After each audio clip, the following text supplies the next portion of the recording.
Yo, what's going on, guys? So I'm gonna hit y'all with the 5 things that I don't like about my F. I'm sorry I have to bring this other video back at night. You know, I work long hours, dirty hours, and you know, I don't really have time during the day right now. I rarely have days off, but I am gonna hit you with the 5 things that I don't like about my F. Number 1, that I'm pretty sure every 2IS owner knows about. If you have a 250, 350, any of the convertible models, an F, you already know the bumper tabs are notorious for cracking and breaking, as you can tell by my bumper sag here. When you pop that cap off, you can actually see the tab and the nut that is or not the nut, the bolt that's holding the bumper to the actual car. Those little arms, they're not fully intact. They're kind of like they're pieced out, so one goes on top, one goes on bottom, other one on this side, other one on this side, and they all grab the bolt right in the middle. So those over time, they're very thin, they get hot, they get cracked, and they end up breaking, which causes the bumper sag. So if you have an IS, most likely you know about the bumper sag, unless you got a new bumper or you fixed it by throwing a freaking screw basically where that hole is, but above it to hold it up. I have a little bit of sag right here, but it's not as bad as the other side. But yeah, number 1's gonna be the bumper sag, and it not only happens to the rear, it also happens to the front. As you can tell, I have a pretty decent sized gap here. You can see the factory paint underneath too, but that's why I put these quick release bumper tabs in. So basically it's not the one that, you know, has the string that holds it up, which probably would have made it a little bit better, but it's like a stick that comes out and it goes on the inside of this button here and locks it in. It's like a little ball joint that goes inside the socket and locks it in. So for me, it was actually raining and I was backing out of my driveway. I guess the water caught underneath my bumper, and it literally ripped both tabs, front passenger and front driver, off. Both tabs completely gone. So yeah, that was how that day went. But yeah, so since I've had the car for about 2 years, the back one always, you know, had a little bit of sag. It just, you know, progressed a little bit over the 2 years I've owned the car. But yeah, so that's gonna be number 1. It's gonna be the bumper tabs. All right, so number 2 is gonna be the engine. I'm not sure if it's an engine thing or if it's a drivetrain thing or differential, whatever the case is. But my big gripe about it is, yeah, it's cool. It's a 5-liter V8. It's pretty quick. You know, it's not a slouch. But when you are driving from 1K to 3K, the car literally feels like a Camry, you know, and people call it a V8 Camry. It literally feels like a Camry. There's like no torque, no power. You know, it does feel kind of sluggish, you know. Not until you're above that 3K is when the car actually starts to, you know, pull really hard, starts to hit. But that's mainly because of the secondary intake. But yeah, so number 2 is gonna be just how the car feels from 1 to 3K. Like, there's really no substantial power there, and I get it, you know, it's 1 to 3K, it's nothing crazy, but I just want a little more torque out of it personally. I do believe that once you do get the car tuned, that it does wake it up a little bit more. That's what I'm hoping. But as of right now, that's one thing I really hate, is how it does feel really sluggish off the line from about 1 to 3K. All right, so number 3 is gonna be the trunk space. It is honestly kind of small. Actually, I'll show you. My trunk's not that dirty right now. So trunk space, it is pretty small. As you can tell, I do have some stuff in my trunk. I do use my car. So I do have this collapsible bag here with some detailing stuff. I had a lot more in here. I took it out the other day because I was washing my car. I got my bag for there, for work and for the gym. I use that. My work boots, I have a, you know, 12-inch sub, and I have some random stuff there right now. I usually have my car cover there whenever I don't have it on the car, but I'm hanging it up to dry because a couple days it'll rain and the car cover got wet. But yeah, as you can tell, I really don't have that much space in the car at all. It's very small. Oh, and that box on top is the actual box for the Grom V-Line. Again, the Grom V-Line is what gives me that Apple CarPlay on my factory navigation. But yeah, so I can actually push that up a little bit, to get that little room out the way that my work helmet over there is covering. And honestly, it's not that much room. Honestly, really small, especially because I do use my car every day.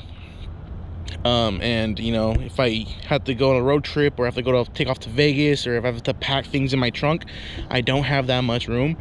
I mean, of course I can use the back seat and the trunk at the same time to get more space, but I mean, again, I really don't want to have stuff in the back moving around, falling, whatever. But yeah, trunk space is going to be number 2. But going back to number 1 real quick, this is the tab I was talking about. So this tab right here, you just pop that off and you can actually see there's a little bit of a lip already. That in there is what kind of broke and cracked. You can't really tell that much, but yeah, so in here again, those little arms come off the sides down to the center, and they hold in the center. So there's gaps between those arms and they hold in the center. So it's kind of a bad iPad design, I guess you can say. I really don't care for it, but yeah, so basically again, you would kind of just break them all off, really lift up the entire trunk by hand, and then drill on the side into the actual frame of the car, or you can even drill on the top of this so it kind of holds it to the top, or you can do 2, one on the side, one on top, and hold it in like that. But yeah, so number 2 is going to be trunk space. It is kind of small, especially because I have my sub in there too. But yeah, so trunk space is going to be number 2. It's just really small, honestly, for me. So that's be number 2.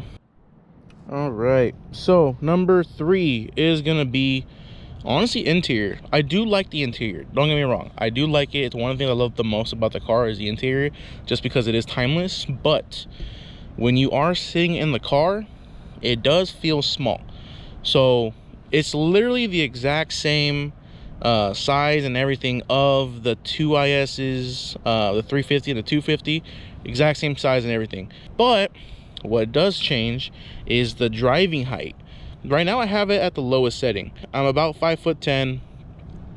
You know, not too tall, but I'm kind of, you know, a little bit on the higher end of average, but 5'10". And when I'm sitting down in the lowest position, my head is probably about maybe 5 or 4 inches from the actual ceiling. But if you are taller, your head could probably hit, depending on how high you have the seat. And that's one thing I don't like about the interior, is that. So well, I guess number 3 is gonna be a few points, because I did have a 350 before this, and the 350, hold on, there's a helicopter. All right, he's kind of gone now. So I had a 350 before this, and with the 350 that the seat sat a lot lower. I don't know if it's because the extra bolstering or what the case is on the F seats, but it does sit higher than the 350 and the 250 seats. I get it, it's a track car. You know, they wanted to have it track focus in order to, so you have to sit up a little bit more so you can see over the hood bulge and see the track properly. I get that, but for me personally, driving every day, I like to sit low. It doesn't really give you that low option. All right, so again, second point for number 3. Again, the interior itself, it just feels really small. So again, I'm 5'10", I'm about 240. So I'm not a small dude, I'm a pretty big guy. The bolstering on the actual sides here, it's fine. You know, I can sit, you know, relatively good, comfortable in the middle. The bolstering on the back of the seat's really good. Is just the actual dash and the body panels and, you know, the center console, it feels small and very cluttered, I guess you would say. You don't have that much space to work with, but you know, that's really about it. It's just gonna be just size. Me personally, again, I'm a big dude, you know, so I require a little more space. But other than that, you know, it's not too bad. If anything, I would swap out the seats for RCF. So RCF seats, GSF seats, and F Sport 3IS seats. Those are the only 3 seats that I would swap these F seats out for. But also, I gotta do it in the dark red or maroonish color for those seats. That was the only thing on the interior that I would genuinely change, would be those seats. Me personally, I've sat in the 3IS seats, so those are my go-to. But I've heard GSF and RCF are almost the exact same, maybe a little bit more aggressive, but look a little bit better too than the 3IS seats. But they all fit in this car, which is pretty cool. But the hard thing is sourcing out those seats, because 1, they're rare, and 2, it's a pretty penny for the seats, especially in red. But yeah, so that's gonna be it for number 3. It's just those few little points on the interior that, you know, kind of I'm nitpicking, kind of bug me personally. For other people, it might be okay. Me personally, I really don't care for it. All right, so number 4, going back to the wheels, it is gonna be not the wheels, but the wheel sizing. Honestly, they're just very, very picky, or the F cars are just very, very picky on what wheels can and can't fit. One, just because of the aggressiveness of the brakes. So the brakes themselves is really what makes it a little more difficult to, you know, find some wheels.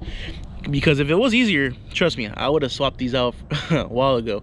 But it's a little bit more difficult for us to, you know, find wheels that actually fit to clear the Brembos. But after, you know, some searching and realization that you're gonna spend about $3 grand and more for wheels, you kind of, you know, put them on the back burner, because I really don't want to spend $3 grand on wheels. I'm not gonna spend that on other stuff with the car, you know. You know, $3 grand for wheels or $3 grand for headers. You know, what do you really want? Especially because these are aftermarket wheels. They're actually pretty cool. I don't mind them, honestly, but I do want to go with, I don't really like the black. I would want to go with maybe a chrome or a polish or a silver wheel, you know, something a little bit lighter. I feel like that would make the car pop a lot more. The black is cool for now. I'm okay with it, but I do want to swap it out eventually. I might even powder coat these in like a hyper silver. I feel like that would be pretty cool, or just take them all down to bare metal and keep it that way. I'm not sure. As of right now, I'm cool off the wheels just because of that price point, but it is a little picky, and it is very you know, delicate, I guess you could say, on what wheels can and can't fit, and what can clear and what can't clear. But yeah, so that's gonna be it for number 4. Is gonna be the wheels. Nothing too, you know, crazy. It's just something that you got to realize, if you're getting this car, you're gonna have to fork out a pretty decent amount of money to have a good fitment on the car. All right, so going back to the interior, number 5, it kind of has to do with interior, but it's not really interior. Number 5 is gonna be the paddle shifters. So I mentioned last video, if you were to use the actual shifter when you're in manual mode driving, it's a lot snappier, a lot quicker, a lot more aggressive, especially if you're in sport mode. But regardless of the fact, sport mode or not, if you use the paddle shifters, there is a little bit of a delay. And I hate it so much, because people are always, you know, thriving and always complimenting how, you know, paddle shifters are cool. You know, the paddle shifters on the F are, you know, amazing, they're good. They are magnesium, so they're a little cold to the touch. You know, they're hyping up the paddle shifters, but they're not the best. And I'll throw up a clip right now too of me using the paddle shifters, and